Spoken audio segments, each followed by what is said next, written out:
Hello Internet, so this is my first short tutorial, a step-by-step about how I made the animation attractive spheres for pixelize.com.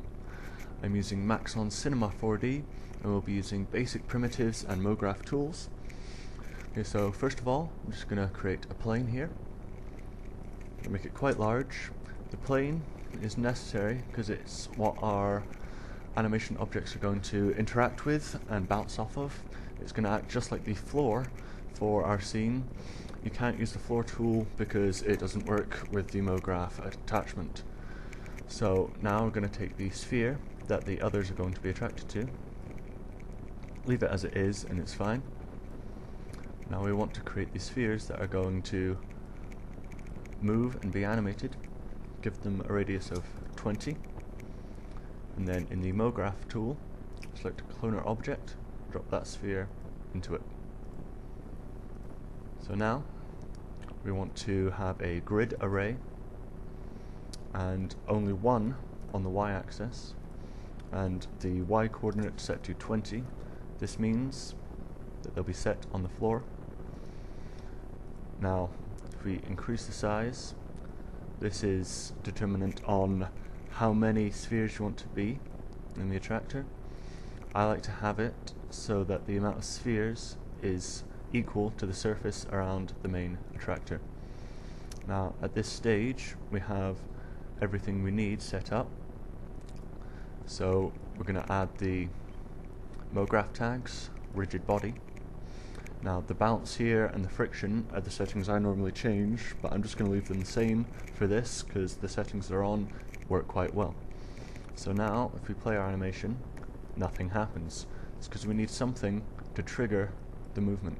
So we're going to add an attractor. By the way, I'm just middle clicking to change between the screens I want here. Now the attractor is going to be placed in the middle of the sphere that we want everything to head towards, and change the strength to about 30,000. Now Cinema 4D works out for itself. Just press play and they start attracting around the sphere. Now I quite like this so far. Gonna maybe go back. I want a few more so that the full area of the attractor sphere is covered. So I'm gonna add a few more. Try that out. Okay, so that's looking quite good for what we want so far. Now at this stage, just so that the program will run faster, I'm going to reduce the segments in these spheres. It just means that we can work faster, but because we have render perfect on the spheres, then when we render, it shows up just fine. So for a 10-second long animation, when you automatically use the settings to output into an AVI, it's 30 frames per second. So I'm going to change to 300 frames for a 10-second long animation.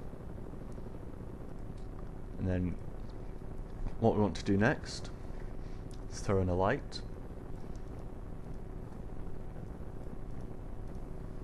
And this light I'm just going to give a soft shadow for at the moment. So now we can see how that's going to look. So this is the basic setup already, and this will give us a very simple, quick animation. It's just that easy. Now if you want to put in a lot more to the scene, then you might want to animate this sphere so it comes down from the sky like in the final animation, or you might choose to change the attractor settings. So if I want the attractor to switch and throw out the spheres after a few seconds, leave it here, and so 60 seconds at 30 frames a second, 60 frames at 30 frames a second, 2 seconds in. We're just going to leave them to rotate, and at 90 frames, if you go into the attractor, right click on strength, animation, and add keyframe, and then we want a very sudden burst as the attractor, completely opposite of what it was before at minus 30,000, and now it will throw away after it attracts them. So here at on the 91st frame, it started to throw away the spheres, and they'll throw away. So you can see here what it's going to look like. And so this is our overall scene. This is how I did it. And then when it comes to making the final output, you're going to want to adjust some of the settings to get a more realistic render. I like to put a slight yellow tint onto the light. I usually put in a second light to my scene because it's better if you can have variable lighting. Let's just have a look. It's looking a bit better. And then if you add a sky object, and now I'm going to open up the content browser. Shift and F8 is what I do to open that up. And now we get all the different presets in the content browser from all the different things you have that come with your Cinema 4D. I'm just going to use the basic materials groups here. For the sky, I want to use a HDRI image that comes with it. I'm just going to choose in the forest here, looks quite good. Now adding that to the sky, and it will give us a background. Now this might not be the background you choose for your final render, but it's up to you what you choose. You can use your own image if you like. And I'm just going to choose a few of the basic materials. I'm going to choose a wood for the spheres that get attracted, and something reflective, a nice copper metal sort of colour for the sphere that is attracting the others. And for the floor, I'm just going to go for a simple tile. So as I said before, the plane is going to act as the floor. You want to increase the tiles. You can see in the active view about how many you want, so I'm happy with that. And then just drag and drop the materials onto what you want them to be. Okay. So now if we try a render, you can see it's a bit more realistic. Choose the view for the animation. Now that's looking quite good, I'm happy with that. Just trial it and see how it's going to go. Quite like the movement on them as well. And then they move around, and in 3 seconds into the animation they're going to explode out. I quite like that. So now, if you wanted to render this as a simple AVI, you just go into the render settings. General, you want a full render. The output is going to be all frames. Although our render actually finishes after about 150 frames, just 5 seconds long. We want it in quite a large size. For the final render, you want the anti-aliasing at best.